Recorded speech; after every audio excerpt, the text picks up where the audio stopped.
Going on. So as promised, in today's video we're going to be doing another Airbnb chat, and today we're going to be talking about how you can make the most money with your listing and also how to get bookings. Those were the things that people have been asking me a lot, so I just wanted to give you guys a whole bunch of information about that. And as always, it's open for you to ask any questions regarding Airbnb, or even if you have any business startup questions, things like business credit and things like that. But yeah, so I'm gonna get right into it. So I was like, I'm gonna go live at 12, but of course when I say something, it don't come true, right? Like, why? Basically my cleaners were supposed to come at 11 and they were running late today. I don't really know what happened because they're never late, but we are transitioning with a new person. So yeah, you know how it goes. Sometimes you hire people and they don't always do what they're supposed to do. But anywho, he got there, I think probably 10 minutes ago. So I had to talk to them, I had to buzz them in. The person who's in charge of everybody, like the supervisor that we have, she kind of had to come through at the last minute because we have to get the place turned over. Basically, we have a check-in today. We had a check-out just now at 11, and then we had a check-in. We have one at 3, so I had to jump on that really quick. I had to tend to that because if not, I would have been on the live distracted, and yeah. But anywho, so I wanted to talk to y'all about, y'all know when I say anywho, I'm just trying to just get to the point.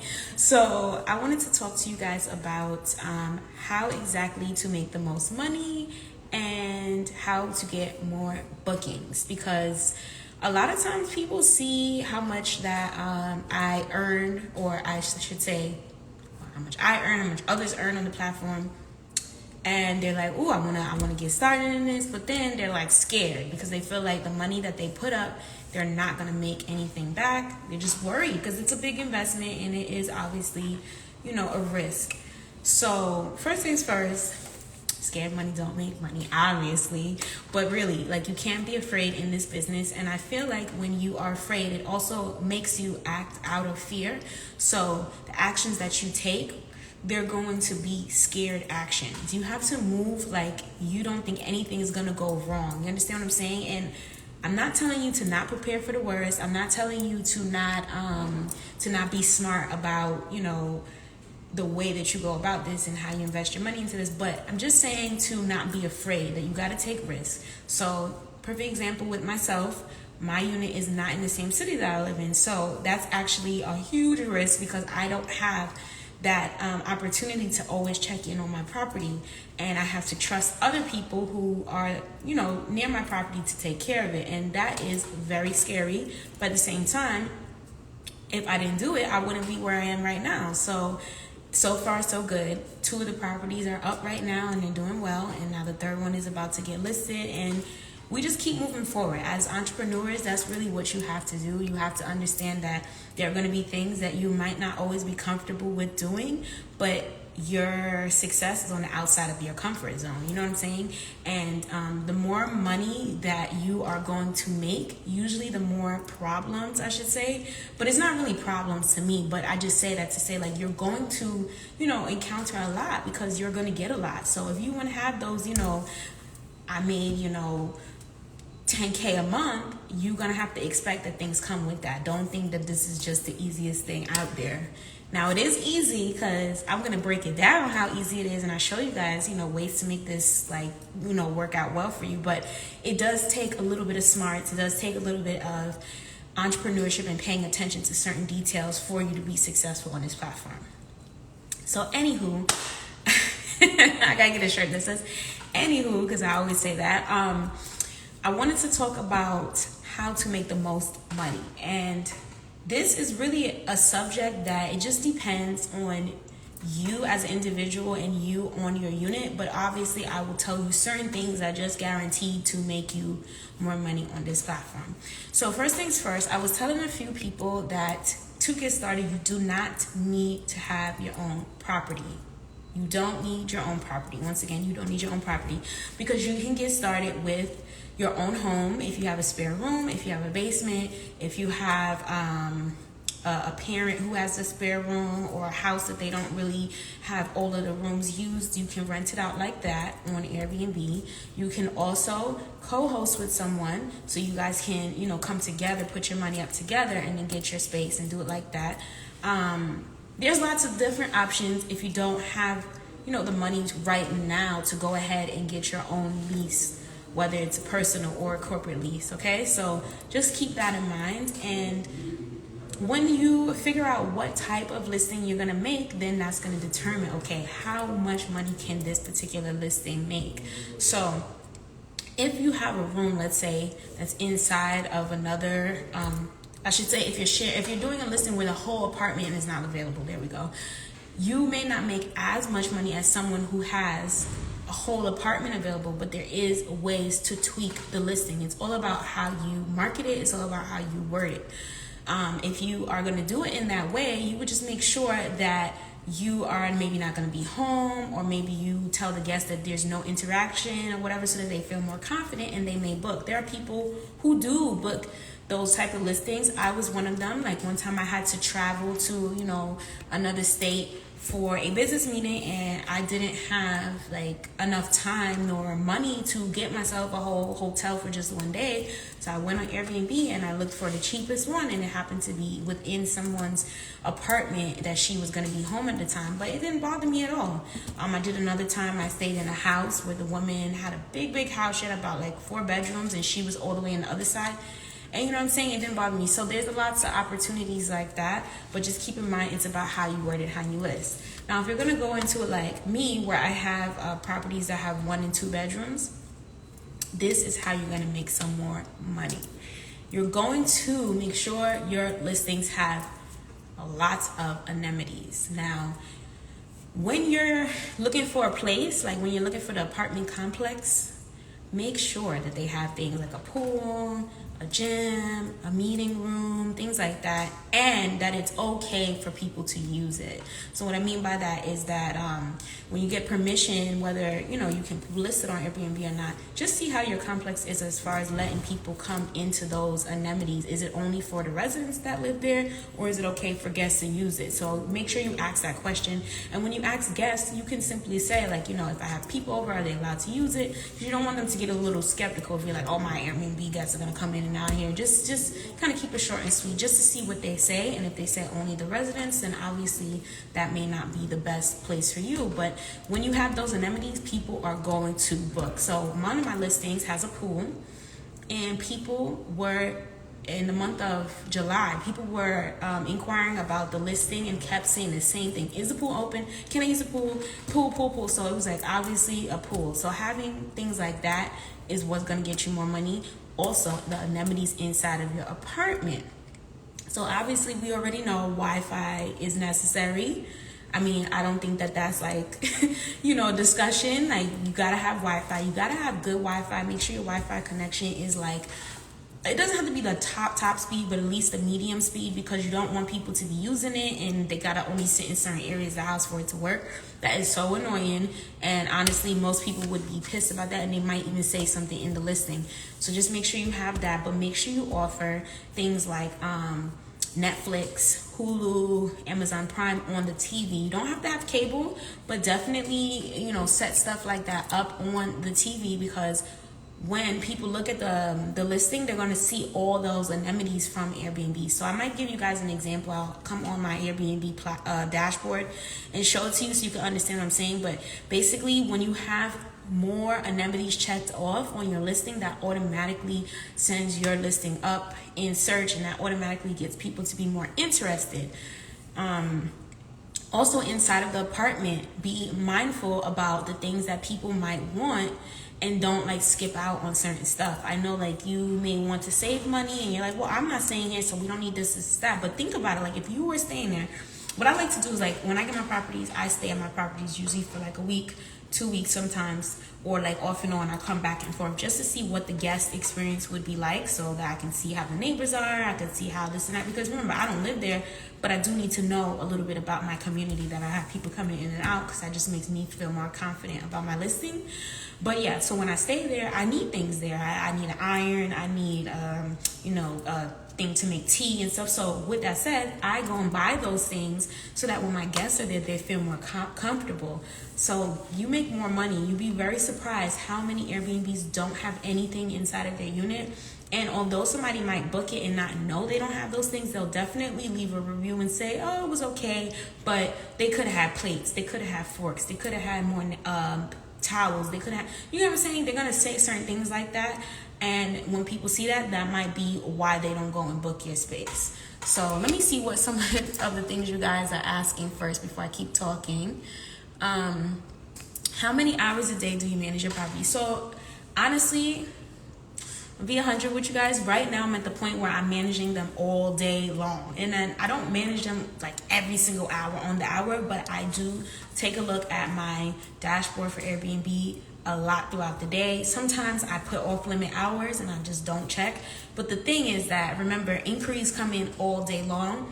And if you want to keep your response rate high on Airbnb, you got to answer those inquiries pretty fast. So with that said, I'm on the platform a lot, and I'm not going to lie and say, oh, I just check it once or twice, or like I just work on it for an hour. I'm on it a lot. But the good thing is that even when I go to work, I'm able to do it. I just take out my phone, go on my app real quick, check the message.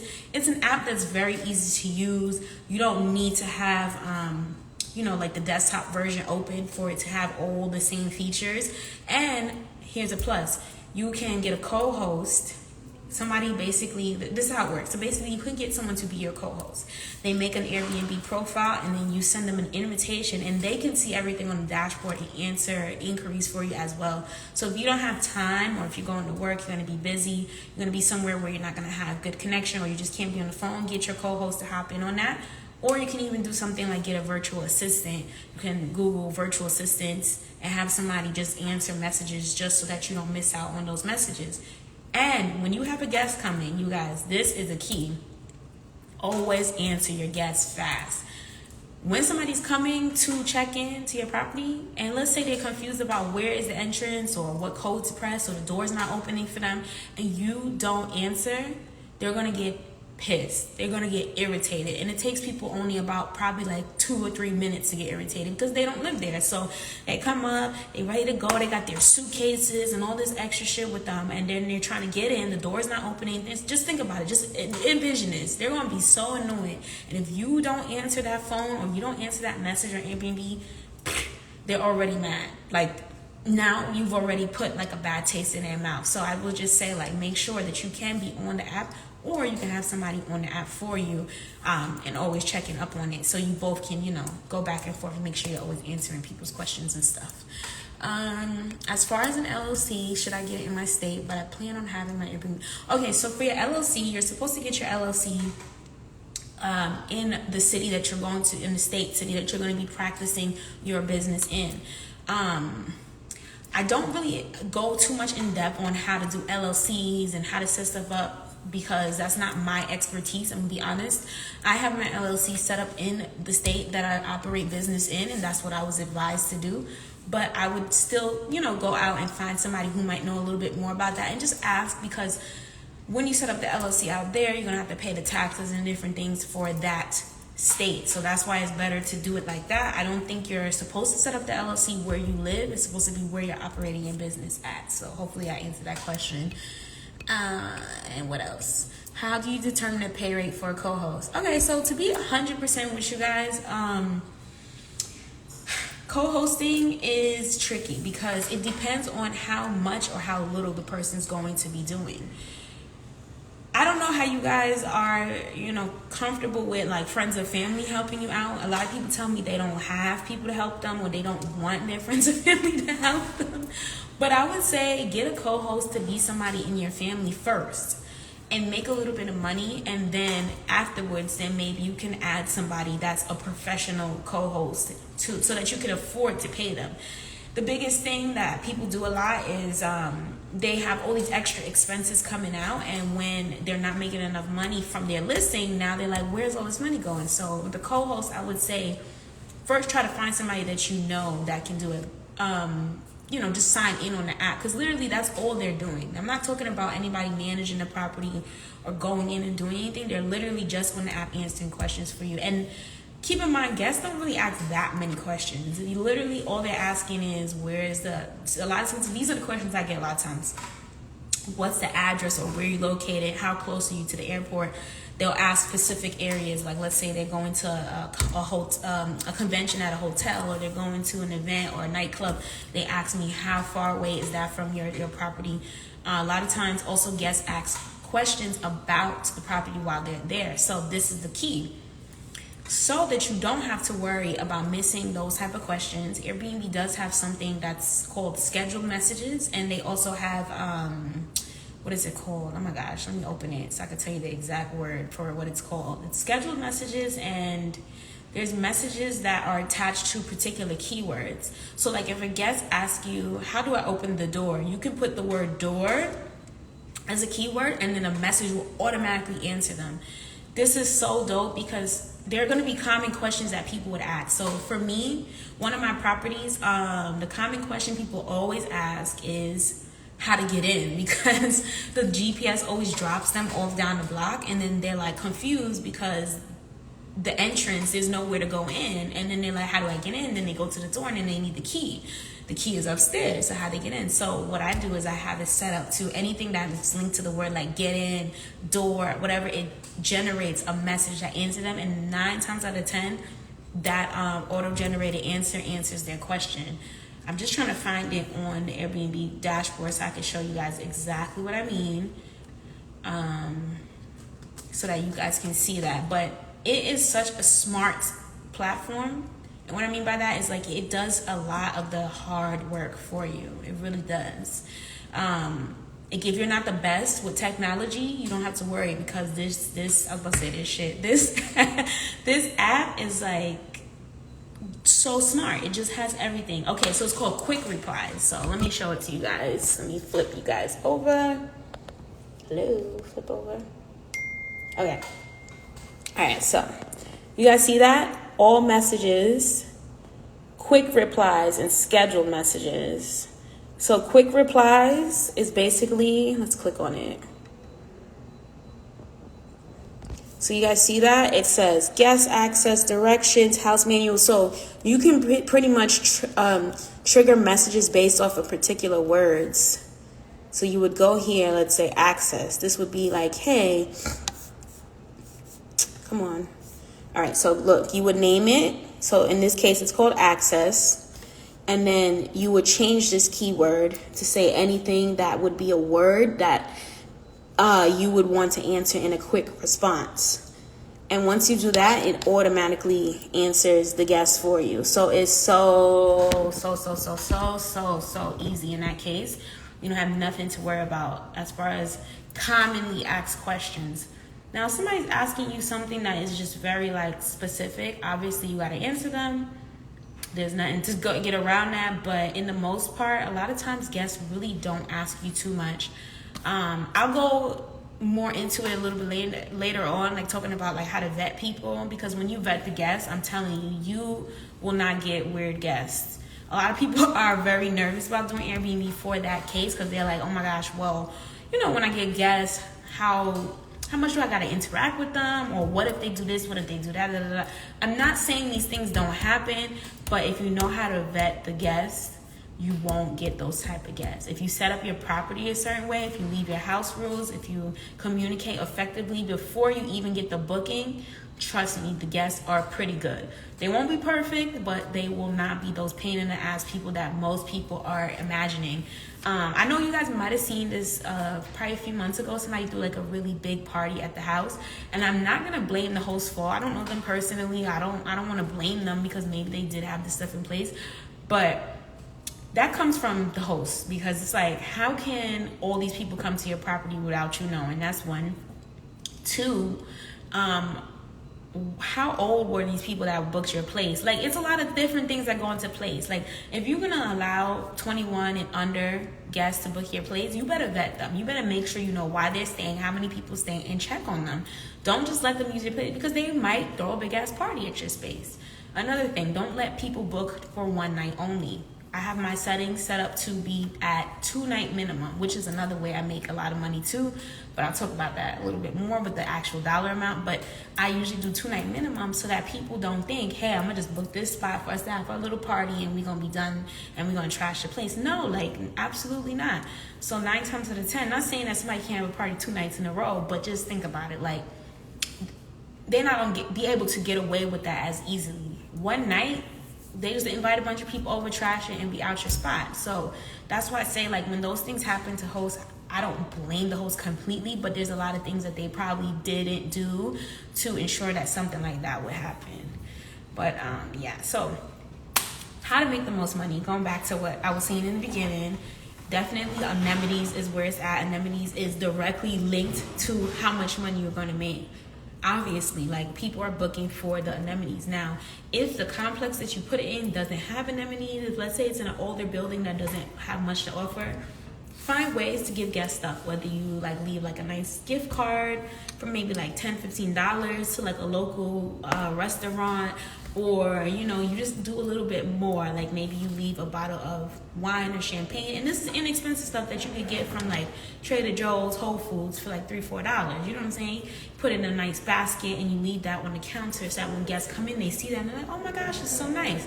You know, having like good quality dishes, like instead of just getting like cheesy little plastic stuff, get good stuff, because one, guests are constantly using this stuff over and over and over and over and over again. So with that said, when you go to wash this stuff, it's not going to wash well. So it'd be better for you to just get good quality stuff so that it washes well, so that when people come in and they see your stuff, they don't get creeped out like, ew, their stuff is very cheap. And then here they go, they're going to write that in a review. You know, the plates look funny, or, you know what I'm saying? People are very anal when they're going, you know, on trips. And sometimes they don't say anything to you, but then they go in the review and they leave like this very crazy review. And if you guys want, I can show you my reviews if you're curious of my reviews. If you want to see my calendar, I could do that as well. But ask some more questions. Any question, I'll answer any question that you guys have. But another way that you're gonna get a lot of a lot more money is how you set up the unit. So usually guests sometimes will book one for one, but really more than one person will come to the booking. Sometimes they'll just put one because the other people that they have don't have an Airbnb profile. So with that said, they don't go and add extra people, but sometimes they do book it and more people show up.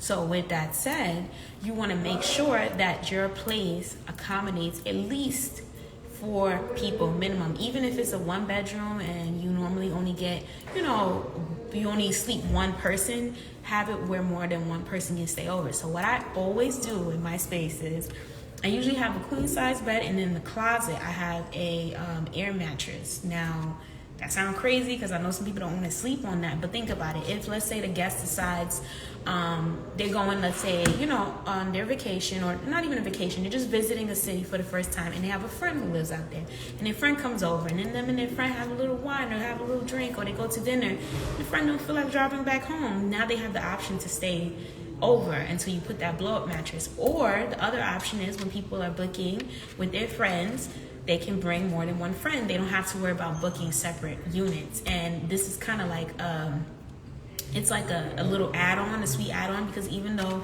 they're not paying more, they get more people to sleep there, so they'll be more likely to book it fast. Like, oh my gosh, well, you know, we only paying, you know, $150 a night, but an extra person can stay.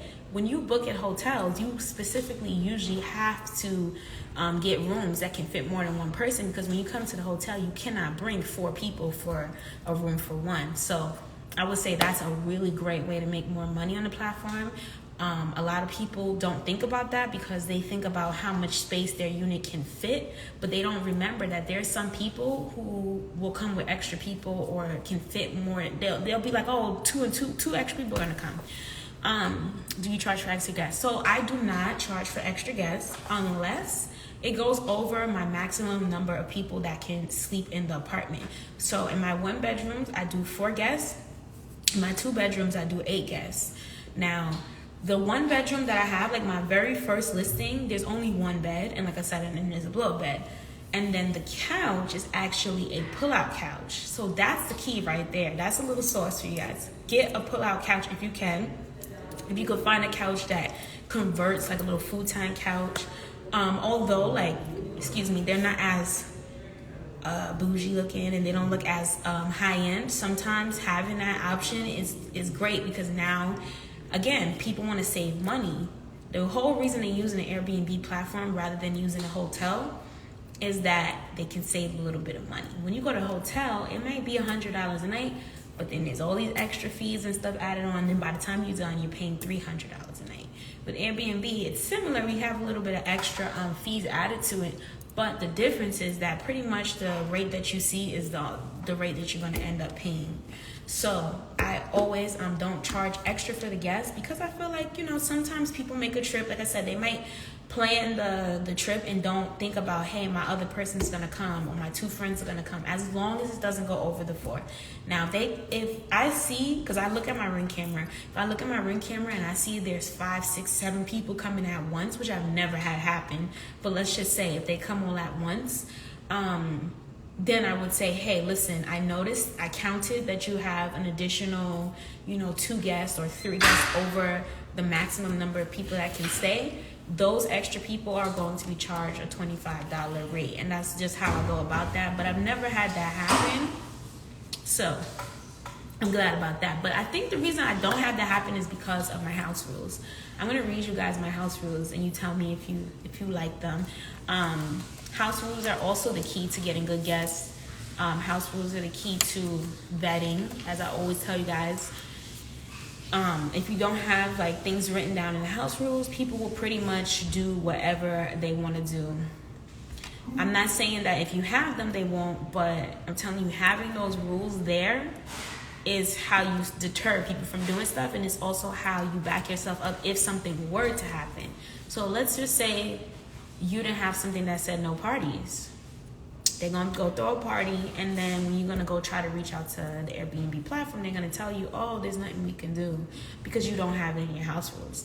So anything that you don't want people to do in your space, you need to list that into the house rules. And you also need to, if you can, list that inside of the unit. So in my unit, I have the house rules on the listing, and then inside of the unit, I have a binder that has all of the rules and things that they're supposed to be following while they're there. And so that way it's clear communication, and I don't run into people doing things they're not supposed to.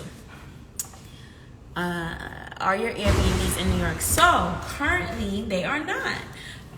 If you guys don't know, I live in New York, but my units are not in New York. I run my units out of the state. So right now I have properties in Atlanta and Florida, and right now I'm just running my ones in Atlanta. I haven't even gotten started on the one in Florida yet. So anyway, the reason I don't have them in New York is because in New York, we are not allowed to do short-term rentals the way that you can do them the way that I do them in Atlanta, which is someone staying for 1 night, 2 nights, or even, a couple of nights. In New York, you have to have people staying for 30 days at a time. And then also you have to do something like a little different, like with the sublease and stuff. And for me, I just feel like that's not really going to be profitable, because you would have to charge people a lot. Yes, you would have to charge people a lot to make a profit. And why wouldn't somebody just go and get themselves a whole apartment or go get a hotel? Like, it's kind of hard, like, for them to do, a nightly rate and for you to even profit. So that's why I don't do it in New York. But another workaround in New York would be for you to own the property. So if in New York you own the property, if you have like a house, you got a condo, you have one of those brownstones, you would be able to do it because you own it. But if you're in an apartment complex, no, absolutely not. And I always tell people this: do your research about whatever city that you're planning on trying to do it in. If you have to do it outside of the city you live in, you got to do it outside of the city you live in if you really want to do this. You know what I'm saying? But do that first. I haven't been telling y'all that because I felt like it was pretty common sense, but I apologize.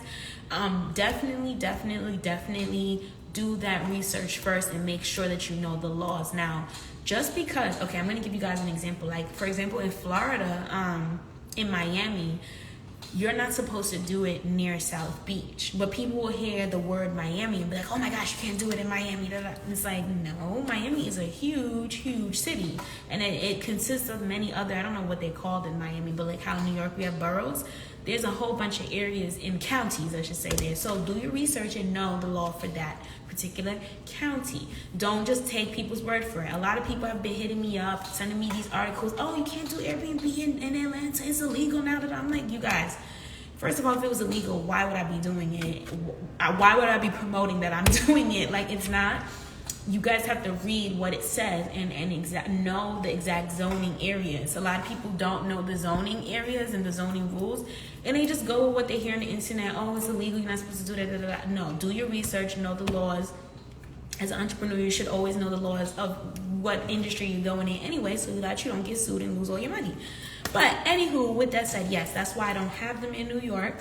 But my goal down the line is to have some sort of short-term rental in New York, whether it's like, you know, like a mini hotel or a bed and breakfast or something. I do want to do that in New York because I'm from New York, so why not? But right now, all of my Airbnbs are out of my state. So yeah, so I'm going to show y'all. I showed y'all the calendar last time. I don't know if everybody got a chance to see it, but if you want, I can show you my calendar again because I got the sauce. I really do. Like, my calendar has been booked and busy. Like, there's been no empty spaces for the most part. Like, we've been getting these bookings, and sometimes I'm like, so the other day we actually got a same day booking. So how a same day booking works is exactly what it sounds like. Today somebody can book to come stay later on, and a lot of hosts that I know don't even have same day booking on. I don't know why, because it's actually a way to like make more bag. Off of that one same day booking, I made $300. I cannot even make that going to work in one day, just like that. You know what I'm saying? So same day bookings, the way that you can do the same day bookings and have them work in your favor is if you always have your cleaners clean as soon as you have a checkout, no matter when the next booking is. You guys following? Because what some people might do is they'll have a checkout and they won't set up a cleaning. They'll just be like, oh, well, we won't have a booking until such and such date. No, always prepare yourself. As soon as that person checks out, have your cleaner come at the same time. They always come whether there's a booking coming or not. Have them turn everything over to perfection, because if they're finished by, mine usually finish around 1 or 2. If you get a last minute booking, your place is ready to go and you have nothing to worry about, literally. So that same day booking actually helped out too, because we always try to make a goal for how much we want to make in the month on Airbnb.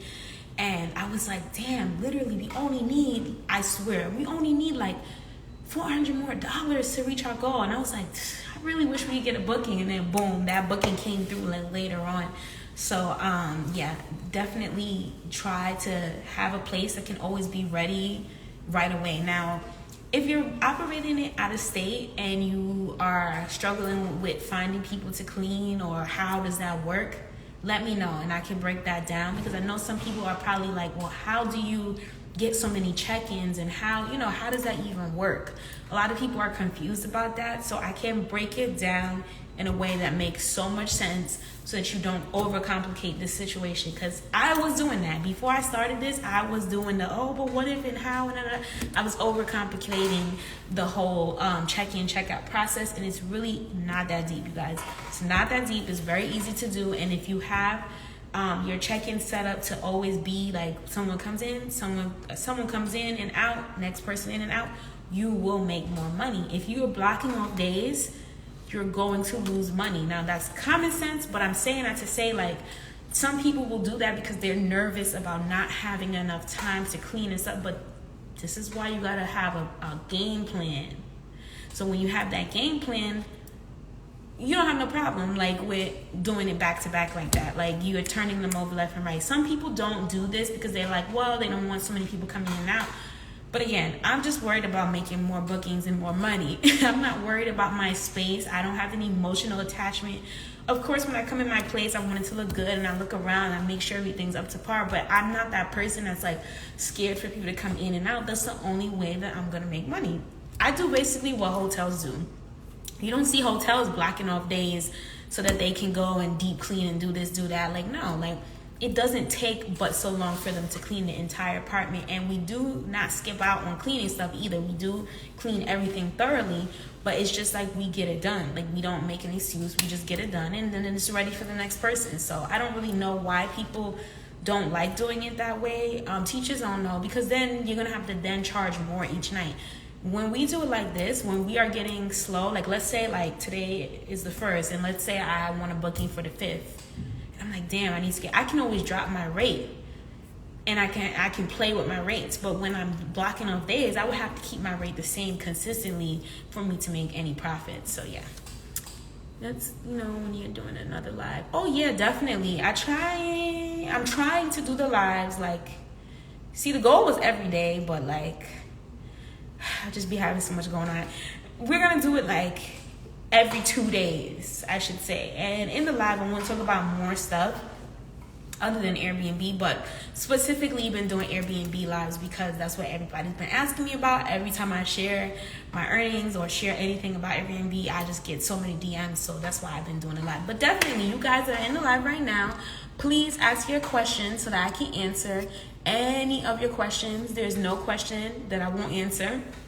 Now, honestly, if it's a little bit too specific, I had to get back to you on that. But definitely, last time we were on the live, I went and I looked up somebody's location that they were interested in. We did a little research. I showed everybody like the dashboard and stuff. And yeah, I try to use these lives to give out a lot of current information. I'm sorry, current. I'm reading that, so I'm saying current.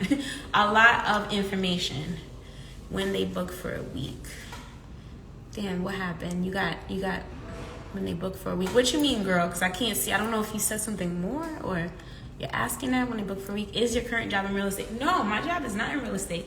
So one of the misconceptions that a lot of people have about this is that you need to have a real estate knowledge or have a real estate license. You don't need a real estate license to do real estate. Well, don't quote me on that, please, because I probably sound stupid just now. You don't need a license to dibble and dabble, I should say, in real estate. You don't need a license to purchase property, and you don't need a license to do Airbnb. And that's why I love this platform so much, because you don't need much. All you got to do is just have the money and get started. Like, that's it. And this is why I try to tell so many people about it, because I'm like, this is one of the easiest entryways to make a lot of money a month. And even if it was just a side hustle, like let's just say, like I was telling you guys that if you had an extra space in your house, you could even use the money you earn to pay your rent or pay your mortgage. It doesn't always have to just be like a side hustle to profit just to make, a bag. It could be just so you can pay for expenses. Like, you just treat this however you want to treat it, but you don't need much to start. Literally, all you're doing is making a profile, taking some pictures, making a listing, and putting it up. That's it. Like, there's no requirements, So that's why it's so lit. Okay, so when you went to rent the apartments, do you speak to the landlord about Airbnb or just rent? Okay, so this is a popular question, and we always talk about it here. So I always advise people to tell them, not even ask, to tell them what you plan on doing, but it depends. You gotta first do your research before you just go in it thinking that you're gonna be able to do it there. So for example, knowing the different complexes and what you will run into. So an older complex that's for rent by owner, where it's like a very small complex that, a little landlord just owns it, you may be able to do it by just telling them, listen, I have a business, and this is when having an LLC comes in handy and having the proper, paperwork and stuff to show them. But you could be like, hey, I have an LLC and this is what I do, blah, blah, blah, blah, blah, blah, blah, blah, blah, right? Let them know. Now, if you're in a bigger complex, I would tell you, don't just go up in there and say, hey, I want to do Airbnb, because they're going to be looking at you like, who the fuck are you? Excuse me? No, you're about to make $3,000, $4,000, $5,000, $6,000 a month off of our property that you're only paying like a little $1,400, $1,500 rent. Absolutely not. So with that said, how would you get them to say yes is if you do your research, if the community is actually okay with it, if it's an Airbnb friendly community. There's some ways to find out. So how I've been telling everybody to do it is to research on something called AirDNA. And on AirDNA, all you got to do is purchase the zip code of the area that you're interested in. And when you do that, you're able to see all the current listings that are in that neighborhood, in that zip code, or even in that complex.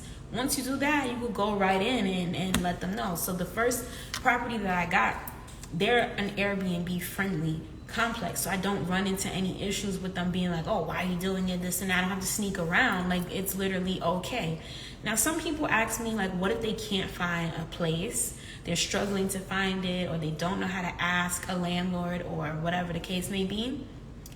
If you were to sneak and do it, just know that there could be consequences. So for example, in New York, I already told you guys it's a dub, you can't do it here, but in New York, if you were to do it here, you would be fined like heavily, like probably like $10,000 a booking.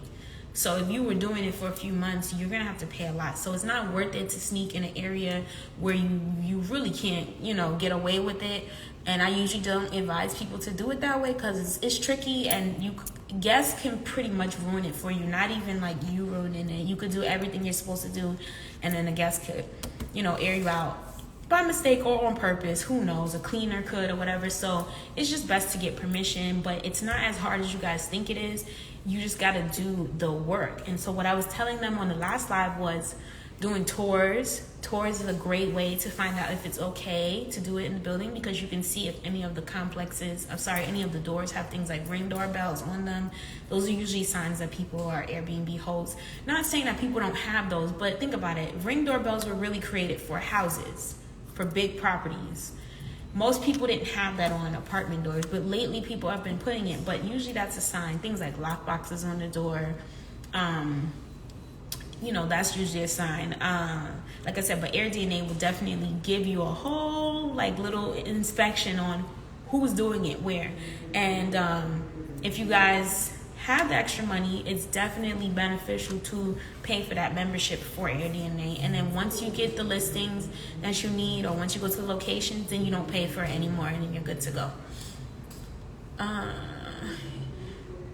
Let's see. When you get I read that one already. How many properties do you currently have, and how long have you been doing it? And I watched your previous live, and you said you like your business to be more seasoned before putting things in your business name. How do you continuously run your business credit to get approved? Okay, so damn girl, you asked a lot in one, so let me make sure I answer that. So you said, okay, so yes, I did mention that in the last live. So basically I've been doing business for a little while, but I started doing it official with an LLC recently. Like in the past, I was always doing DBAs, which means doing business as, and it's a sole proprietorship, which basically means it's just you and you don't have any employees and things like that. Once I learned about a new structure, which is the LLC, which stands for Limited Liability Corporation, I started doing that because I started learning of all the things that you get when you have an LLC.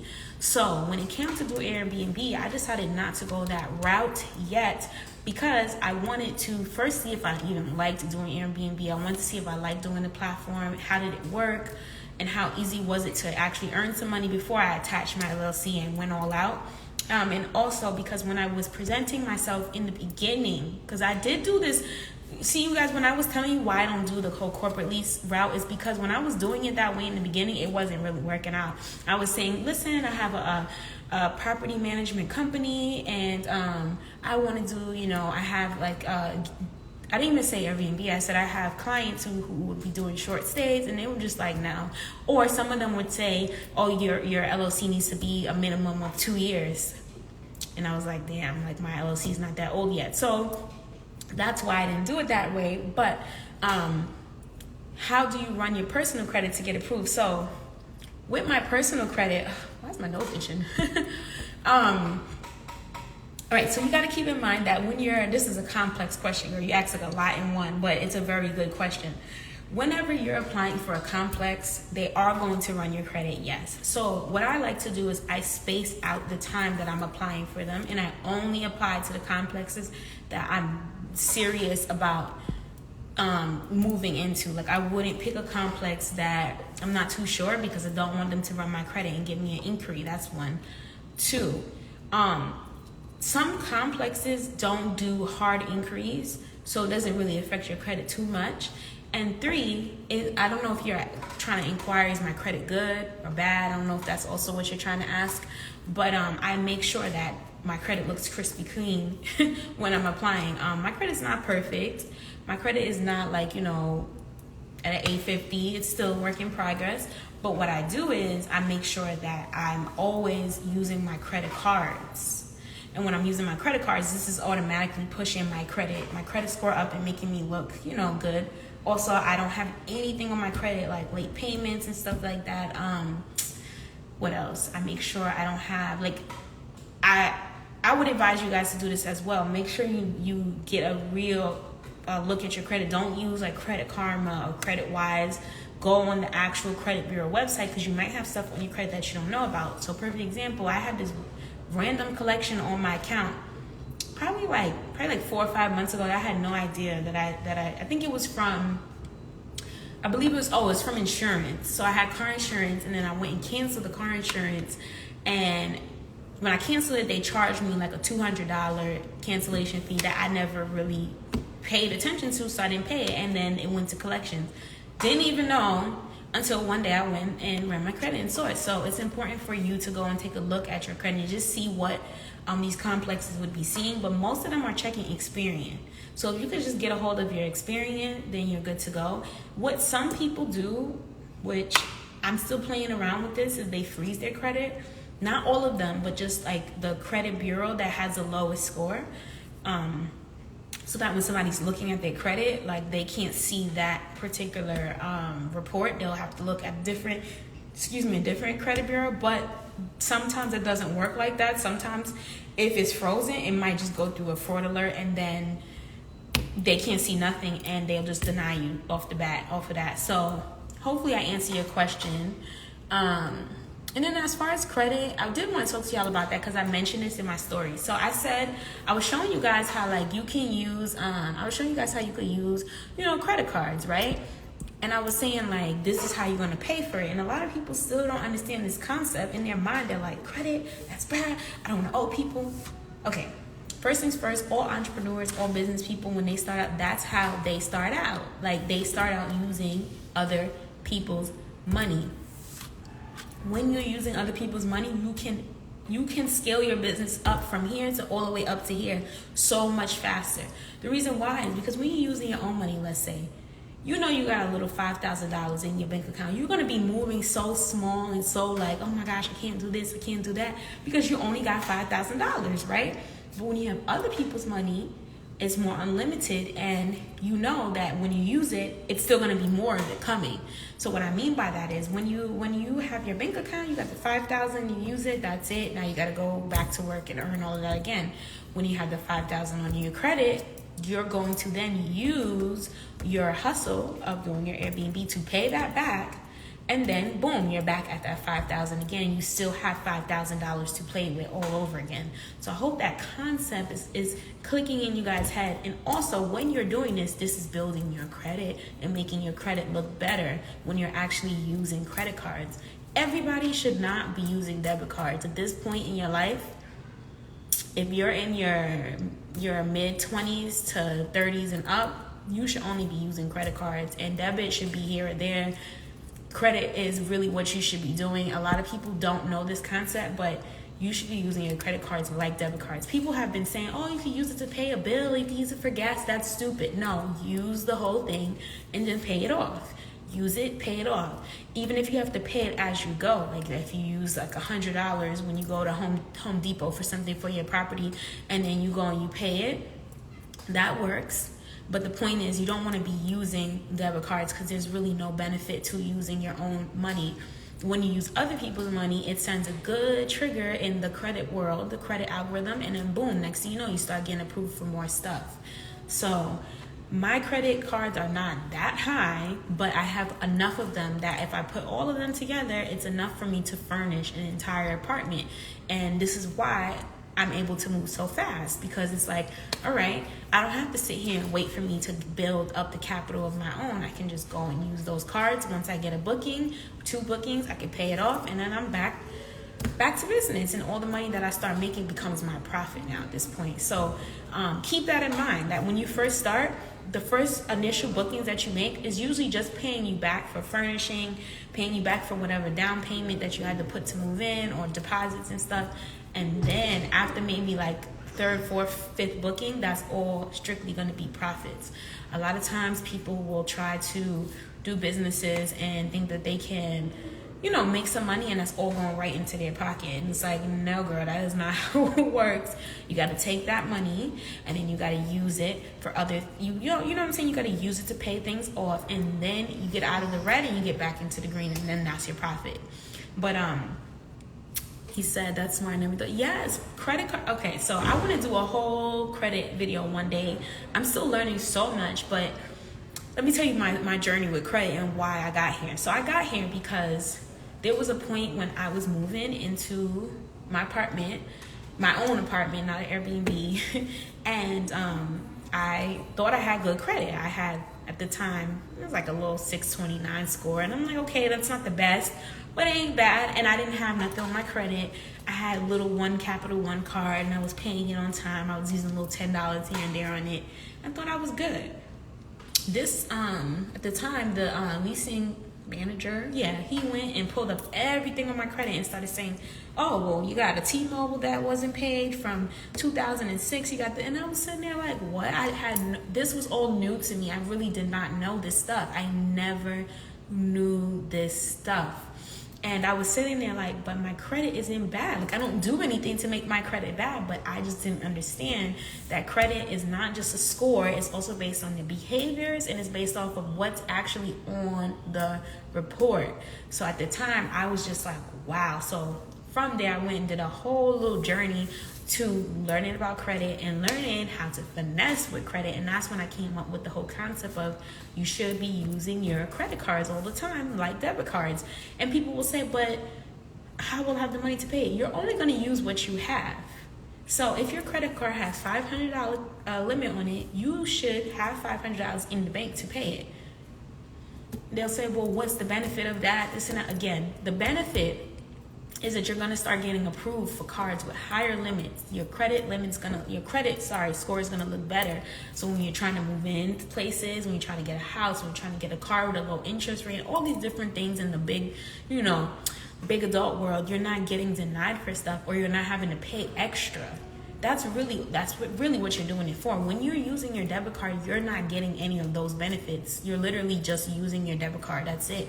You're not getting anything out of it. Also, a lot of credit cards have cash back. You can use that cash back and turn it over and make profits from cash back programs. So that's another good reason for it. And then there's other things too you can do. When you have good credit, you can actually sell your trade line. I don't know if the person that said they got a 775 score, if you have such a high score and you have a credit card that's been in good standing, you've had it open for a few years, I would go ahead and try to charge people for that trade line. You'd be surprised. There's websites out there that sell trade lines. A lot of people don't know that purchasing trade lines, that's not illegal, because I don't want to get all into the nitty gritty of this stuff, because I don't like giving people financial advice. But I said it to say, if I wanted to, which I actually do, put my little sister as an authorized user on my credit, I could go ahead and do that and help her boost her credit and build her credit. So therefore, that's why trade lines are not necessarily illegal. Like, it's just that a lot of people they hear it and they think that's like, oh my God, it doesn't make any sense. And so they automatically just don't do it, and they're not benefiting in that way, because it's like you're missing out on a whole world of boosting and building your credit.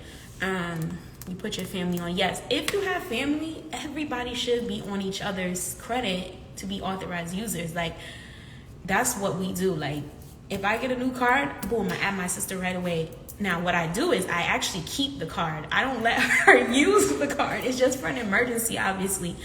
But I do that, and then her score just gets boosted all the time because of my behavior. A lot of people won't do this because they get nervous. Oh, I don't want nobody messing up my credit. They're not going to mess up your credit if you don't give them the card. You know what I'm saying? So you actually signed up for AirDNA, you purchased a zip code you're in, never went back on the site since then, and have you heard of Future Stay? AirDNA basically prompted me to make an account with them as well. No. I don't know what is Future Stay, but guess what we're gonna do? This is why I always have my laptop right here. I'm gonna look it up. Yeah, AirDNA, I'm gonna be honest, like I have it and I don't use it a lot. In the beginning I used it a lot, but I don't use it all the time because it's just like very confusing and I just don't really like how it's set up. But it's very useful when you're first trying to figure out where to get a space at. So I tell people this when they just don't know where to start and where to go. Go on AirDNA and you'll pretty much be able to find information. And you said, okay, so I'm looking it up. It says the operating system for short-term rentals, Future Stay empowers independent managers with a roadmap for success. Okay, so I'm definitely going to take a look at this.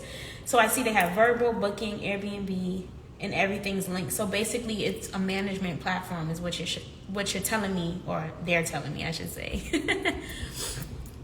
Amex can add up. Oh yeah, so Amex, you can add up to 100 people. That's dope. See, I'm not even on Amex level yet. Like I have to get my shit together, but probably in the next couple of months I'm definitely going to try to get me an Amex. But yeah, I don't know if you know about that. Like if you know, you could sell your trade line. Like you can advertise that to people. Like, okay, perfect example, let's say if I needed to boost my credit, you can like reach out to me and be like, listen, you need to boost your credit. I could add you as an authorized user. You could pay me, you know, $400, $500, or if your credit that you're adding me to is like a really high limit and it's really old, you could charge me like $1,000, because honestly that's gold, having that trade line added.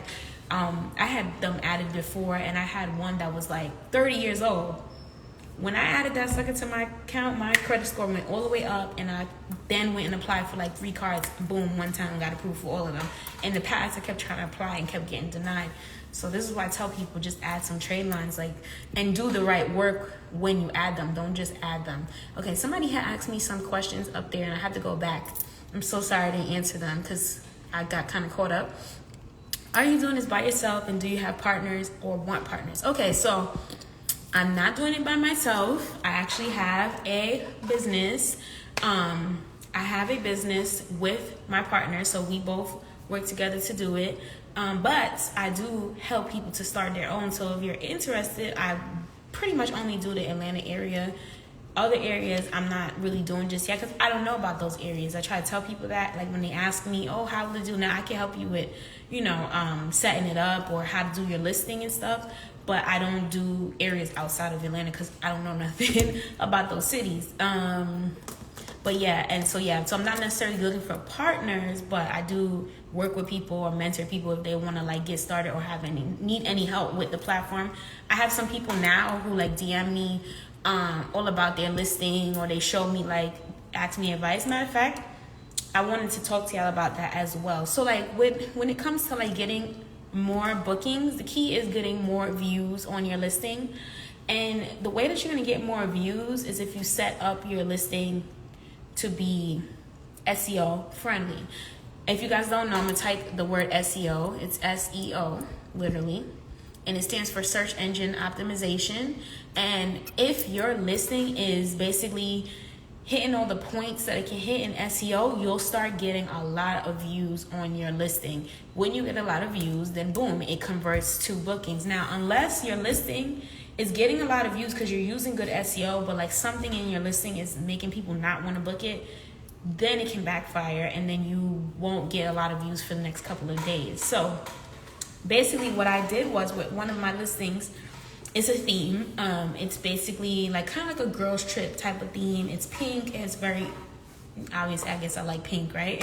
It's very girly, and so I use keywords: girly, girls trip, pink theme, Airbnb, stuff like that in my description, and automatically that sends my listing to Google. And when people are searching on Google, they even find my listing. You get what I'm saying? I hope you guys are following. SEO is basically the key to using any online platform, any app. All uses SEO, including Instagram. So if you're wondering why some people's, profiles get more attention, or why some people's websites or you know, like I said, Airbnb listings, it could be because they have very good SEO. So what I did, this is the wrong thing, Airbnb SEO, I saved that under the wrong, oh my gosh, I was trying to show y'all something, I saved under the wrong document. Nope, not that. Where is it? Hold on, bear with me. I'm trying to find my little paperwork that kind of breaks down how your listing should be. I have made a little checklist for you guys. Okay, whatever. I can't find a checklist because I say how to build. No, that's not it. I saved it under the wrong name. Way to go, Monica. So anyway, oh, here it is. Boom, found it. Okay, so here we go. I'm gonna write it down here so that you guys that have listings or are planning to make listings, you can like look at this. You could jot this down yourself. But this is called Airbnb listing optimization. So basically what you can do to like get yourself more eyeballs on your listing so you get more bookings. So first things first, Airbnb measures click-through rate. Click-through rate is something that most apps and websites use. Click-through rate basically means like when somebody sees your listing, what are they doing? Like when they see your listing, are they clicking on it or are they going past it? If people are just going past your listing constantly, you're not obviously going to get bookings, but also you're not going to show up in the search. Airbnb is then going to push your listing all the way to the back pages. If your listing has good click-through rate, Airbnb is going to put your listing in the beginning pages. So when someone goes to search your city, your listing may show up on page 1, 2, 3. And I don't know about you guys, but I don't click all the way to page 15 when I'm trying to book something. Like pretty much I stay within page 1 to 3 before I make my decision, unless I'm looking for like specific things, of course, and like then I'll filter it out. But what I'm saying is that when I look it up, if I find something I like on page 1, we might go with that listing right there. You get what I'm saying? So it's really good to have your listing show up in the beginning pages for that reason. Basically the logic behind it is that when you have high quality pictures or a good title, that's really what is making a person go and then click on a listing. So that is the first step right there. Making sure your first picture and your title is A1. I cannot stress this enough. Do not have a really great picture as number 6 picture. Have that as your main picture. Usually your first picture should be a picture of the living room space, and it should be a very big picture. So this is why it's good to have a professional photographer take it, because they have cameras that have a lens that can capture the space way better. You know what I'm saying? Like, not saying that iPhones or even what's the other Androids can't take those great pictures, because they do, but it's really the lens that makes the space look better. So when you see like real estate photography, you know, those nice staged houses or apartments, when you're looking on apartment websites, they're using professional cameras. It makes it look even larger than life. So I always advise people, if they can, to get professional photos taken, and the first picture that you use has to be the best one. Even if you have a bunch of other pictures that you took with your phone, that's fine, but that main picture needs to be the best, because that's the one that everybody's going to see on Airbnb. Now I know that's obvious, but I say it to say for you to think outside the box. When you're decorating your space, make sure that living room area, or even the other area, maybe it's a dining room that you take a picture of, make sure that area has at least 1 to 2 things in it that stands out, so that when someone takes the picture, that will be what you can use to draw the eyeballs to the listing. So making a decor that just has like nice, you know, pillows or nice colors is not enough. Having a nice couch is not enough. You need something that stands out. So I always tell people to get a really nice painting, get a big plant, maybe get LED lights on the TV and take the picture with the lights off and have the LED shining from behind the TV.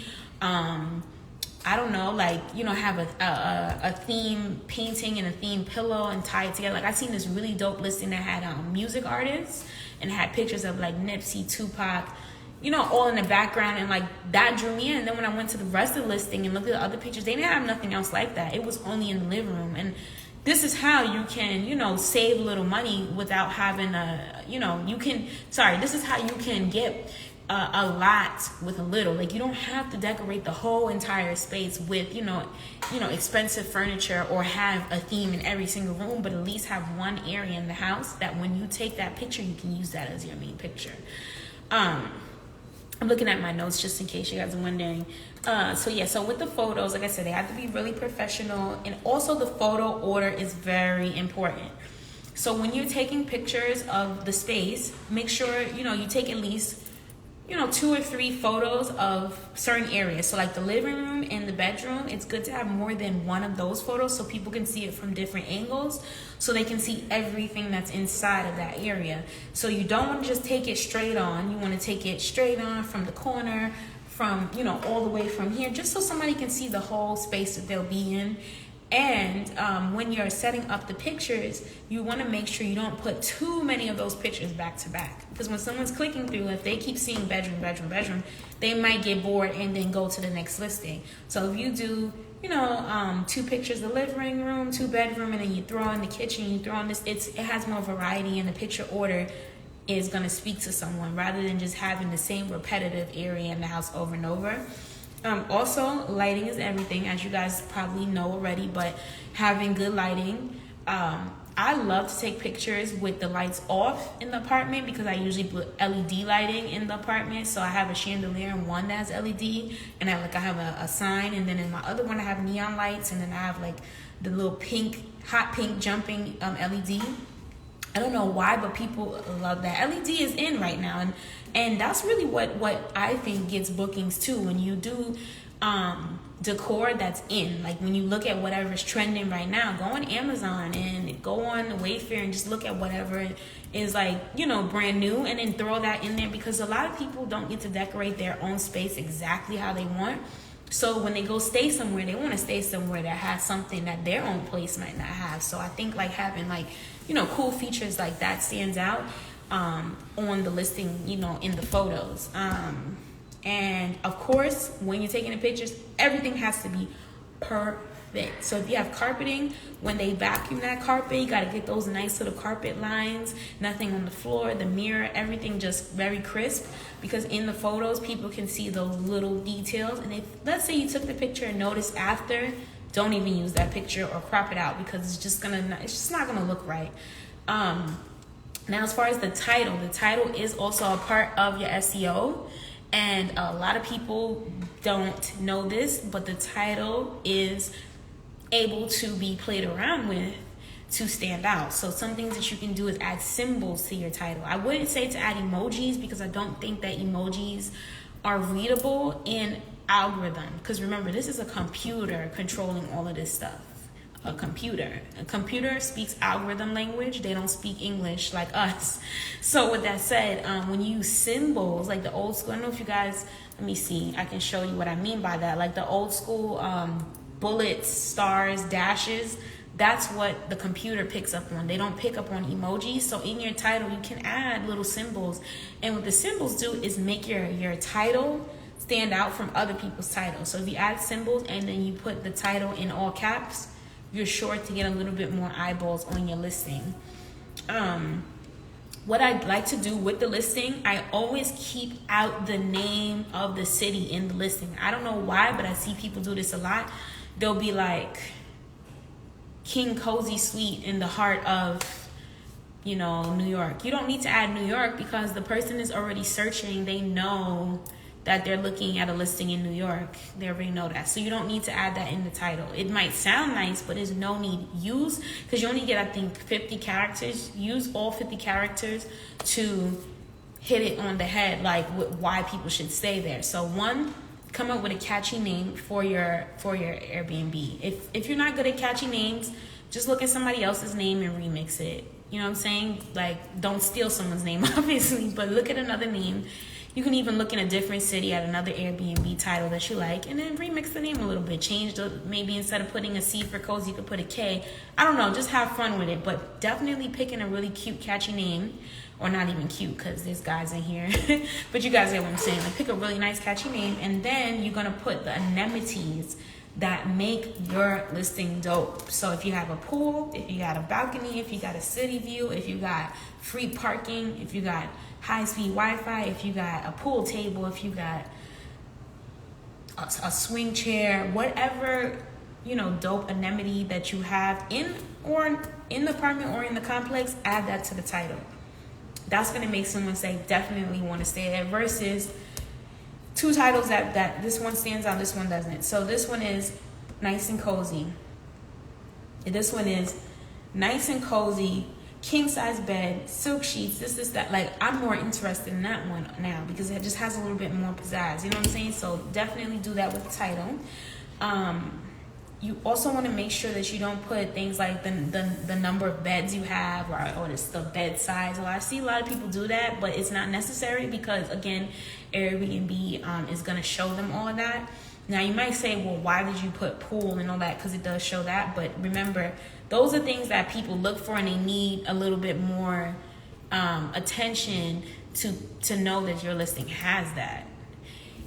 Telling them that you got a king size bed is not really as make or break, to me at least. I would say, I feel like when you're saying a pool, that's something that somebody's definitely more like, it's more of a selling point. You know what I'm saying? So that's just why I do the title like that. Then when you go into your description, the key is to use all of the characters that you're able to use. So if the description, let's say one of the I think it says the space, and that's where you go into describing your Airbnb. If it says that you can use 500 characters, use all 500 characters. That's how it works. If you only make one sentence, it doesn't send a good signal to the algorithm. This person said help you with what? Okay. When it comes to there's an area that says location, know everything about the location that your Airbnb is in, like the city and all that. Know what are, the tourist attractions, know what's the hot spots, restaurants. And if you don't know, go on Google, look at it, copy and paste, and throw it in your description, because having that location filled up with information about what's near it is going to get more bookings. 9 times out of 10, people book places that are close to the places they plan to visit. So if they're going to a particular nightclub, restaurant, if they know that place is only maybe 15 to 30 minutes away, they're going to book it. So why not go look and find out all the popular hotspots and throw that into your description? Because when people are booking, they cannot see your address.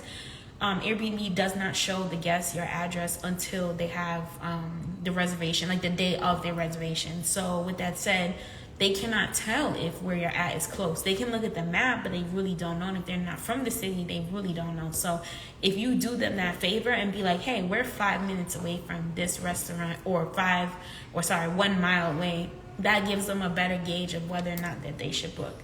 And I'm telling you, when you have a location that's next to stuff, you're automatically going to be always booked up.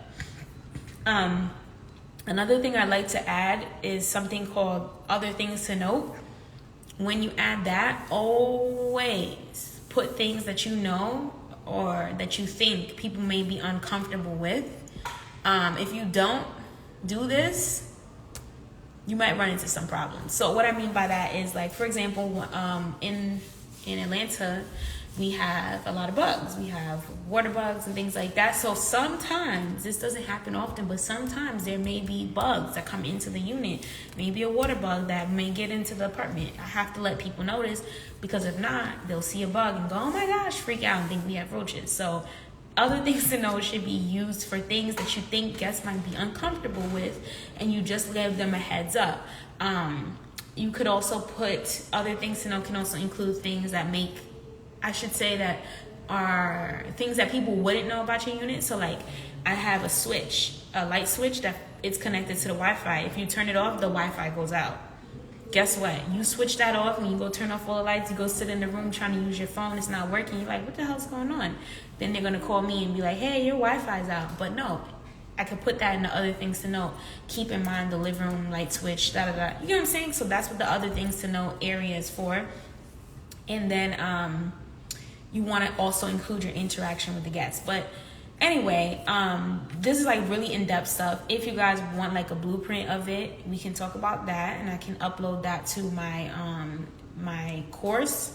I can upload like a blueprint of how to do the listing, but definitely use all the characters. That's my tip. Use all the characters and use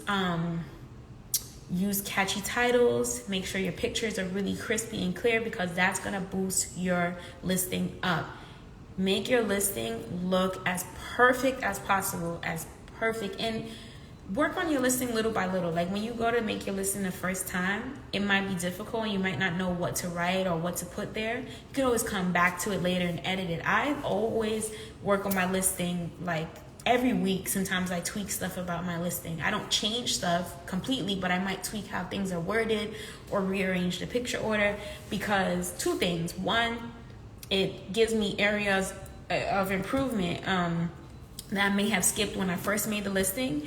Two, every time that you go into the platform and you're changing stuff, Airbnb also boosts you up. I noticed that every time that I go on my calendar and I tweak the prices, every time I change my photo, move photos around, all of a sudden I get a booking. So I'm starting to figure out that they basically have the algorithm set to get people bookings when they're on the platform. And that makes sense, because why would they want to get a guest book with someone who maybe they don't even know? Like maybe they have a listing and they don't even pay it any mind. What if the apartment has been vacant for a while and the person completely forgot they made an Airbnb?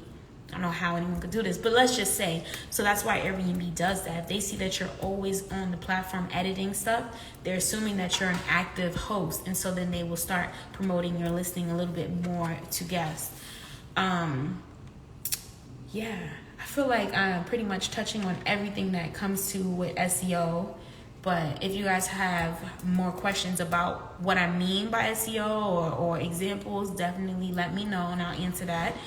It's open for questions. Now, the other thing I was going to talk about is the booking process. So you guys were asking me about like how to get so much bookings. The key to so much bookings is really the price point. What you got to do is when you make your listing, you got to look at what other listings are priced at and play around with your numbers. If somebody has a listing that's very similar to yours in the same neighborhood and they're charging $85 a night, you're going to go and charge $84 a night. I mean, not 84, sorry, it's not competitive enough. $81 a night. I always take off like $4 or $5 from what they have. Now, don't lowball yourself too much, because you don't want to then not make any money, but you definitely have to do that in the beginning, especially because you're new, you don't have much reviews or any reviews, if that, and you don't want people to be like, why is this listing $250 a night? A lot of people, when they started promoting to do Airbnb, they were telling people $200, $250 a night, and you can make blah, blah, blah profit. Yeah, in the perfect world, but I'm going to be honest with you guys, there are some really nice spaces that are like $80 a night, $70 a night, and you're going to be surprised when you're on your platform trying to make money, you're going to try to put $200 a night and nobody's hitting you up. So you got to play around with the numbers. Another thing is key for you to make more money. Know what popular things are going on in that neighborhood at that time.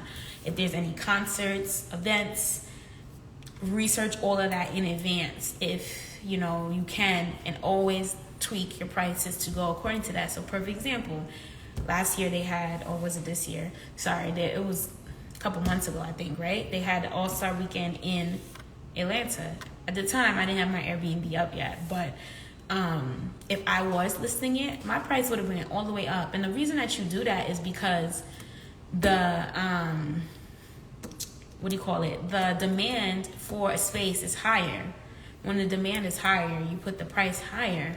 When demand is lower, you got to put the price lower. Also, hotels do this. So if they're looking to stay somewhere, the hotel probably costs $500 right now.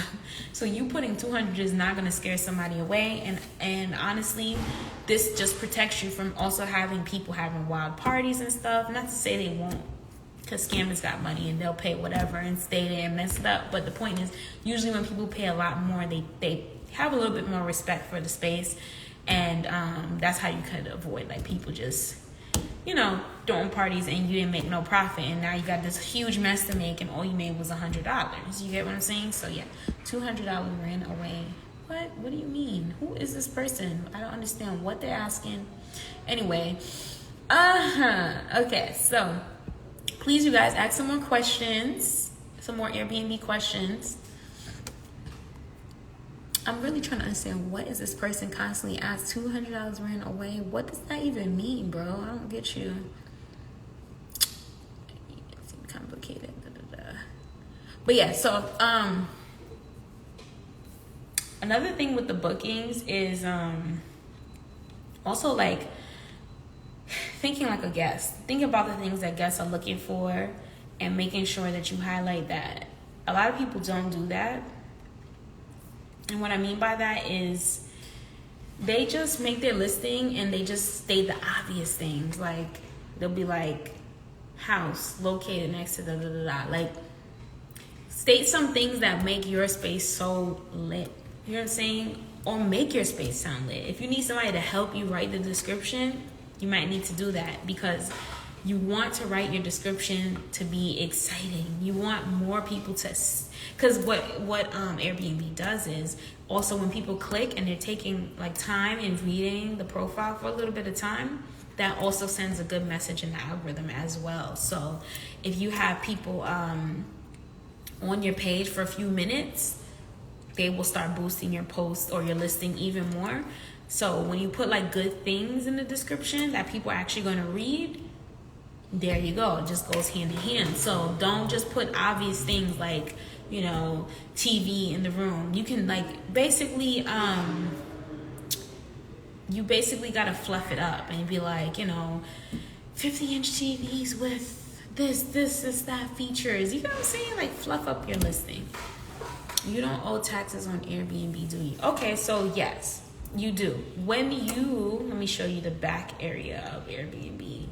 When you are doing your, how do I say, when you're making your payments, getting your payouts, they're basically they're charging taxes to the guests each time. So with that said, you are going to have to pay some taxes because you're not paying any when you're getting paid.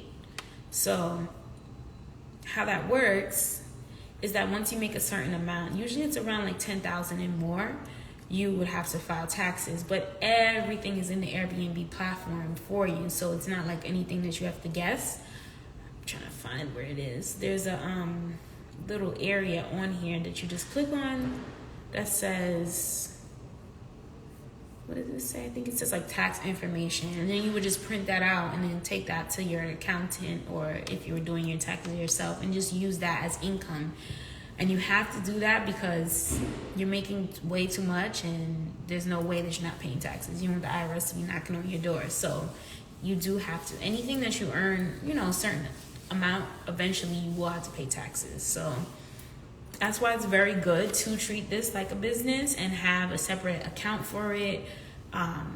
If you don't have a business bank account, that's fine in the beginning, but you can get yourself like a PayPal or, you know, another bank account and put all the money from this in there and just keep all of that, all your receipts, keep all of that. So that way when you're doing taxes, you have all this stuff and you can then write off certain stuff, and that way you're paying less in taxes.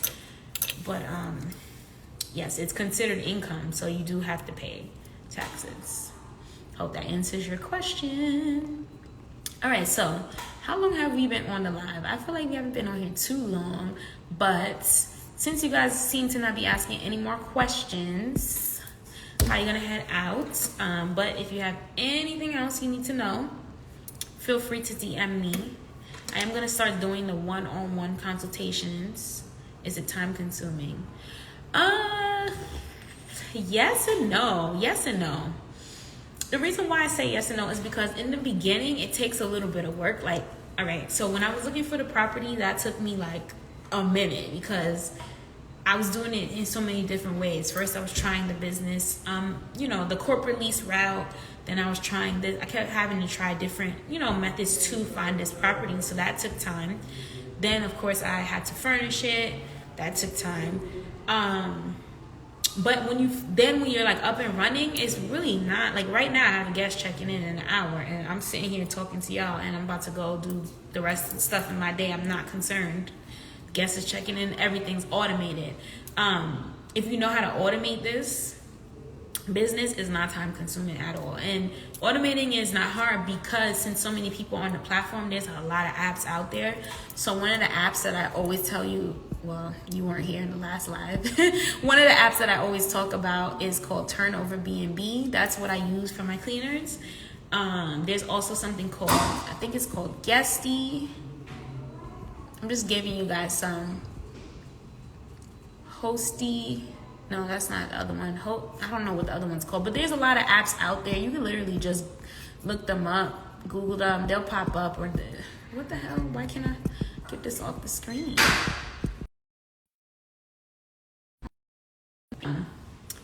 There's a whole bunch of apps out there, so you're able to automate everything really fast. And then as far as the check-ins go, I don't hand off the key or anything. That's already set up, so that's easy to do as well. Like there's so much stuff that you would think you would have to do every single time, but once you set up a system for it, it's a one-time thing. So it's really not that time consuming once everything is done, put in place. Compared to a job, it's compared to a job, it's nothing. Like I said, I had a check-in yesterday, the day before, last minute check-in. I was just sitting there watching TV. Boom, all I had to do was send the messages, and that was it. It's not hard to run the Airbnb out of state either, because like I said, I have cameras, I have electronic check-in, I have cleaners, I have a supervisor person who comes and checks all the stuff. So it's just a lot of stuff that I have in place that makes it work out. So you really don't have to do that much work. Like for how much you make, perfect example, today's check-in is $1,028 payout, and I'm not doing nothing. So it's not time consuming in my opinion, but I'm not gonna lie to y'all, in the beginning it does take a little bit of time. Am I based in ATL? Yes, I am. My units are in Atlanta, and I picked Atlanta because that's somewhere I always travel to, and so I could always use these units as my little getaway vacation places. I also knew a little bit about Atlanta. Atlanta had less regulations. Another area that's similar to Atlanta is Houston. Even some places in Miami, they're not heavily regulated, and what I mean by that is that you will find places that will say yes, and there's not as many laws saying that you can't do it. So that's why I started there. Also, the complexes are a little bit more affordable, so I'm able to make a real profit, because keep in mind, the money that I make has to go towards paying the rent, of course.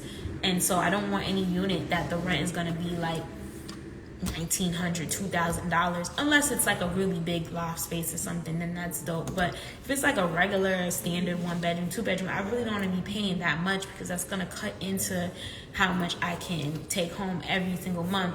Most of the time, about 3 bookings will get me my rent, and then all the rest of the bookings are my profit. So you do the math. There's 30 days in a month and 3 bookings. And if I'm always getting booked up at like about 96% occupancy, that's really, really easy. Really, really easy. So that's why I picked Atlanta, because I felt like people were always traveling there. I knew a little bit about the city. The apartment complexes, they weren't too expensive for me. But there's a whole lot of other places that are really good places to start. Even if you're in New York and you really don't want to be that far, you can try Jersey. I've never, looked into Jersey myself, but I do know some people do Jersey. Philly is another great place to start. Philly is similar to Atlanta too, where a lot of the rents are pretty affordable, so you might be able to find you a lower rate rent and be able to make like good profits. And when I say lower rate, they still got rent that's like $850, $900 out there. It's very hard to come by those, but they do have properties that are that cheap. Connecticut, yeah, that's another place. There's a lot of places that are not in these big cities that people still go to. And we were talking about this too last time. It's not just Airbnb guests. You can also market to traveling nurses, business professionals, people who need to have a place for, you know, a month at a time or 2, 3, 4 months at a time because of work. Those are also great people to market this business structure to, like short-term rentals, because, you know, sometimes Airbnb can get slow, and then what are you going to do, right? Anywho, any more questions, comments, or concerns? Ask away, because I'm here to help.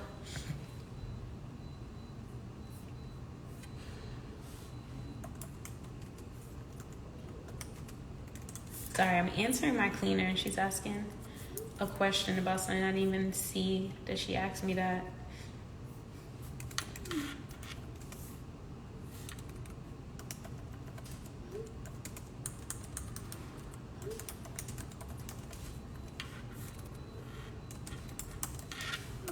That's a great resource. That's a great resource to have. I love that my clients always talk to me all the time. What do you do when it gets slow, and what made you get into it? Okay, so when it gets slow, so far it hasn't been slow. I'm gonna be honest. So far it hasn't gotten slow, and that's because I started out in the summer. So I have had that advantage that in the summer is when you're going to be booming. I will say August slowed down. So what I did was something called promotions. Well, you guys know what promotions are, but on Airbnb it's called promotions. And basically you would take your regular rate and slash it down, and then they would then go and send your listing out in emails to people. So that benefited me tremendously because I got a lot more eyes on the listing because of the email. I don't promote outside of Airbnb, and the reason why is because, well, it's too time consuming to promote outside. Also, I don't want, because I do like these information type of videos and stuff, I don't want like random people to just have my listing that are not interested in booking it. So I like to separate it from me. So I don't promote my listing myself, but I do like do a lot of work on the platform for it to get boosted. So when it gets slow, what I do, like I said, I do promotions. But I would advise people to promote it outside. A good way would be for you to make an Instagram page, put your booking link in the description, and throw some ads on it. An ad could literally be photos, videos of your space. You can use hashtags of your city. You can, make little flyers, hand out flyers. You can get really creative with this. You don't only have to use the platform, but you can use the platform to get your bookings. I wouldn't advise you to just go outside and let people book your place without using Airbnb, because then you're going to run into a lot of weird stuff. Having people on the platform with a profile and communicating on there works best. Even if you want to, do your own thing, it's nice to have this platform because they don't take out a lot. It's only 3%. So I always use the platform. And then the other question was, what made you get into it? So what made me get into it was that, one, I love traveling, and I always wanted to do something with hospitality for a while. I thought about working in like hotel management for a little bit, and I'm like, nah, whatever. But I've always loved like the idea of hotels and bed and breakfasts and things like that. So my first time, I made an Airbnb profile in 2015. And when I made it, I was like, the first place I stayed at, I was like, this is so dope. I want to do this. Like, that's instantly what I thought. And then the entrepreneur in me, where I'm always thinking about, how can I make money? How can I make money? I was like, wait a minute, they probably can earn a little bit of coin off of this. So I did some research on it. And at the time, I wasn't ready to do it. I didn't have the expertise, I should say, that I have now, as far as like like how to manage stuff. I was just all over the place mentally, so it wouldn't have worked out. But once I had got all of that down packed, it was easier to be like, all right, I can manage this, still go to work, still do all these other things. I also like decorating a lot. Is really fun, so that's kind of how I started doing it as well, because I feel like the decorating part is like the biggest part of why you get a lot of guests, because of like how it looks. So that kind of drew me in. And then I'm not gonna lie, I'm not gonna sit up here and lie. Obviously the money, like the earning potential, that's really what it's about. It's such passive income. Like I don't have to interact with my guests in person. Bet, like I'm such a introverted, extroverted person that works perfect for me. Like people could come and check in, I could text them on 1-2 time, and then I go and do what I do. So that's really what also drew me in. I was like, listen, like there's no other side hustle that I can do that I don't gotta like interact with people like this, and I can still make this much money. So that's how I got started. Is there a certain amount of listings you have in mind? So yes, for the end of the year, I'm aiming for 10. So right now we have 2 listings that are live, and then we have 4 properties, but just 2 are live and 2 we're working on. We're trying to figure out, how to decorate them and what's going to be the price point and all that stuff. So I want to have 10. I feel like that's very ambitious, but it's not impossible. And let me see, what month are we in? We're in September, October, November. So we got 4 months. I don't think that's hard, because if we were to do 2 units a month,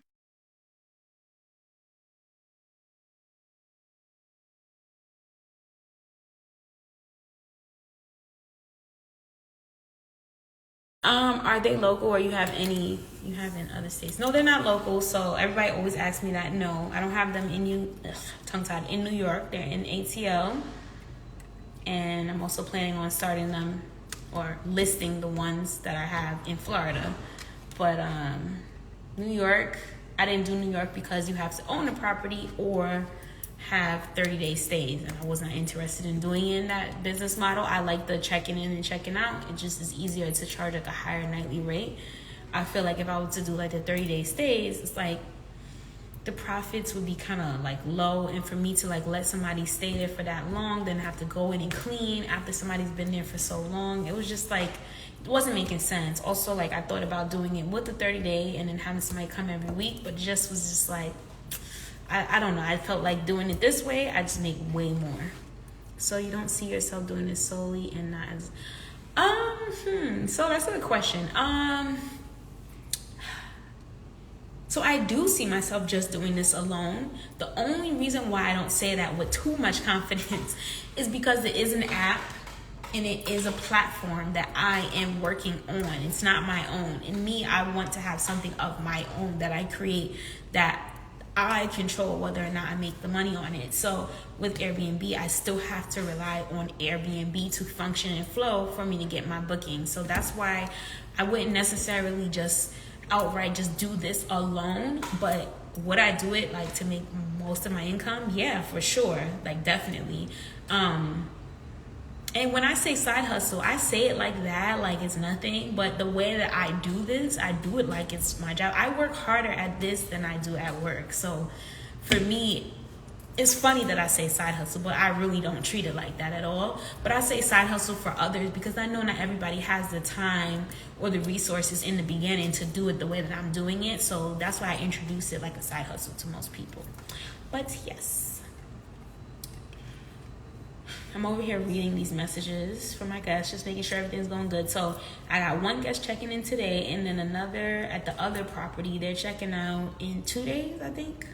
So I always just make sure everything's going okay. And that's the key for me. I always check on people because sometimes they won't let you know, like they need something or having issues. They don't want to bother you. So I always just message them here or there and just check on them and make sure they're straight.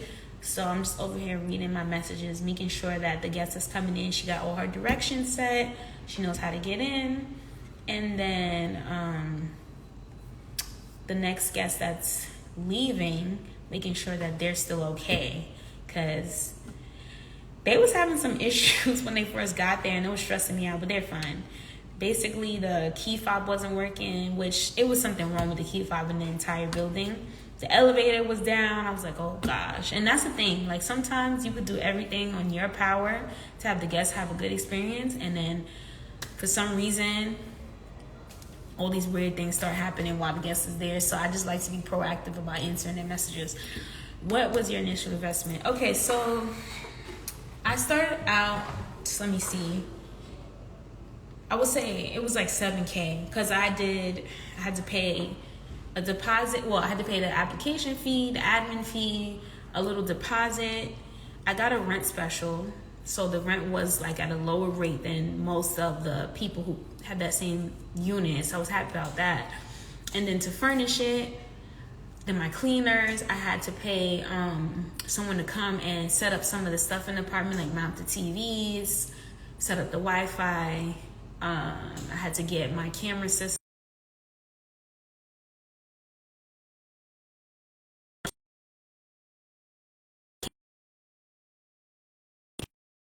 on, and I ordered whatever I seen. Anytime I seen something, I just ordered that. Like, I didn't like shop around. So definitely shopping around, using places like Sam's Club, was it Costco, thrifting. You can kind of cut, your pricing down a little bit. Also, with the cleaners, I pay more than what other people pay. Like, I know somebody, I don't know if she's in the live right now, but she said that she only pays like, I believe like 70 for her cleaner or something like that, or 67. Like, she pays a lower rate. And with that said, you can charge a little more on your listing and pocket more. So I do pay a lot for my cleaner. So there's just a lot of stuff that I did initially that I spent a little bit more money. So I know that people can probably do this with even like $3,000 or $4,000, just depending on what you're trying to do, how you want to furnish the space, how fast you want to move. I was trying to move so fast. That was another thing. And I didn't have unlimited time, which I know a lot of people don't either.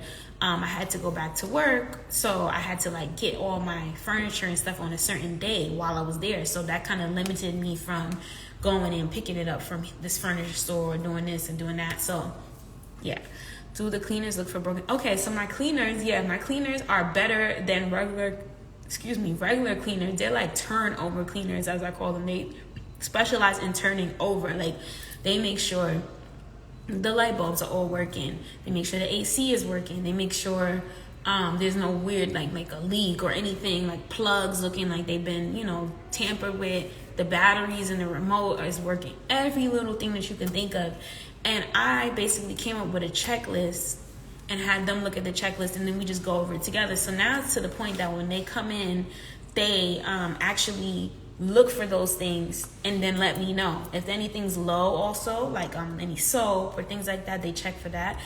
How I keep from stuff going low though, I buy like the very, very big size of stuff. So how like hotels have those big, large soaps and conditioners and stuff, I buy those and I basically refill the bottles like that.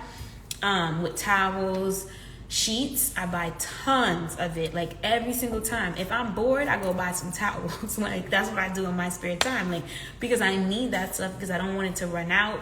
And then things like batteries, I always keep extra batteries, extra light bulbs, so that if stuff does get broken or is going out, the cleaner could just change it for me. And it's not like thing that's like taking out of my time to do it, because the cleaner's already there cleaning. They can go switch out the light bulb real quick, and they don't mind. Like, they know that that's what they're there for. But I would say that's the difference why I think I pay a little bit more, because some people only have people who just clean, and if you ask them, hey, can you check the light bulb, or even like my Ring camera has to be charged, I have to ask the cleaner, or tell the cleaner to always charge it when they come in.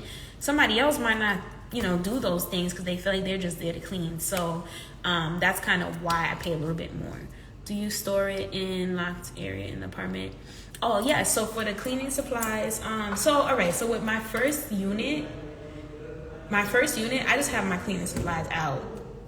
I know I'm probably wilding, but the reason I do that is because I like for my guests to know that if they make a mess or they drop something, they have things to clean it up with. Because I think there's nothing worse than if you in a unit and let's say you eating something, you drop it, and you looking around for something to clean up and you don't see it. Like, you're just gonna be like, damn, like, I feel bad, I dropped this on the floor, whatever. And if you're gonna be there for a couple of days, you don't want to keep stepping on that or see that. So I like to just keep all the cleaning supplies out.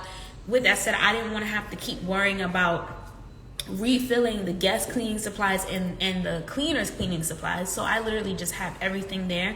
The only thing that I put away is the towels, because I don't want people just taking all the towels because they see that there's 80 towels. Ooh, let me use all of them. No. So the cleaning supplies, I could do the same because I don't want someone to abuse, use and abuse it. But I'm at a point where I'm kind of like not really being too like picky about that. But in the future, I probably will, because I do have the doorknobs that you can switch out that have the lock. I think that's really smart to put your cleaning supplies in there so that people don't, overdo it. But right now, I just kind of keep everything out. So if they wanted to clean the tub, they wanted to, wipe down the mirror, they could do all that stuff. And I think that's why people also like the place, because especially with COVID right now, they want to see that it's being cleaned. And if they see all those cleaning supplies, they're like, okay, it's obvious this person, takes very good care.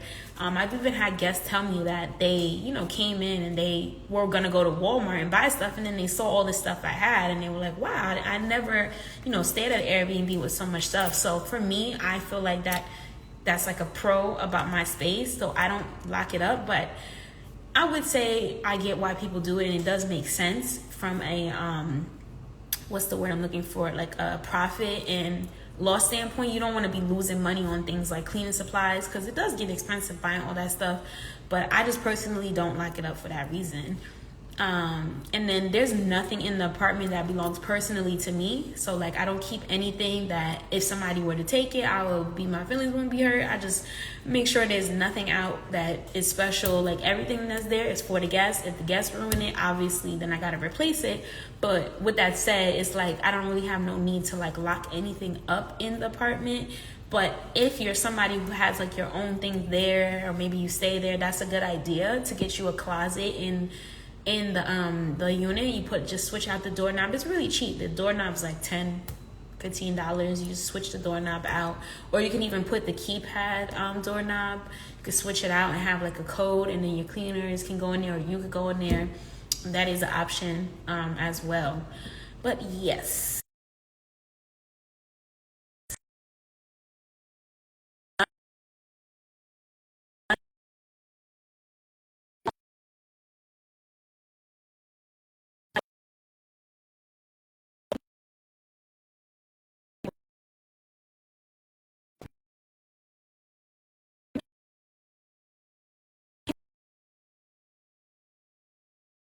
And in my link in my bio, I have my video for how to get started, and I kind of talk a little bit more about like getting permission, because that's something that a lot of people ask me about. So if you want to know that, you can definitely click that link in the bio, and I'll talk to y'all later.